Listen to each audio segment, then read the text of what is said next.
Mr. Rugova? I remember him, as many people, first with the scarf, and two, smoking far too much. Yeah. I remember Jim Gemma, the great Jim Gemma, who the Rugova family considered to be a co-founder of Kosovo, and I would like to speak about that Kosovo community, if you could, in a moment. Yeah. But I'm planning to speak about I remember that Jim arranged for me to spend time with President Rugova in his suite at the Hilton Hotel in New York City. And people were surprised and didn't realize that I spoke French. And so in those days, Rugova spoke little or no English at all at that time. No English. That's right. But he knew French. Yes, he spoke. Il parlait français couramment, pas de problème.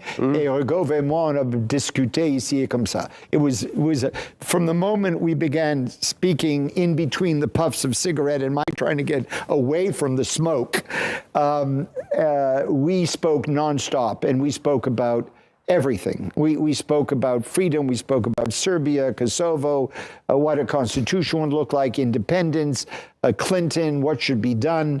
I suggested that he prepare a paper that I could directly distribute to all the leadership of the Clinton campaign and to Clinton himself, which he did produce, and I still have a copy of, by the way.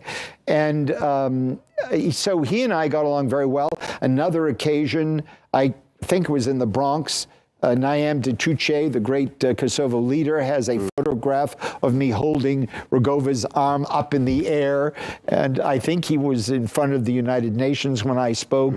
There were a number of times that I encountered him, but as is often the case, like the conversation we're having between us, he and I had a similar non-stop conversation in French, and I admired him. I admired him because he was Kosovo. He stood for Kosovo. He wanted Kosovo independence, but yet he was a person who wanted desperately to do it with as peacefully as possible, with as little ruin as possible.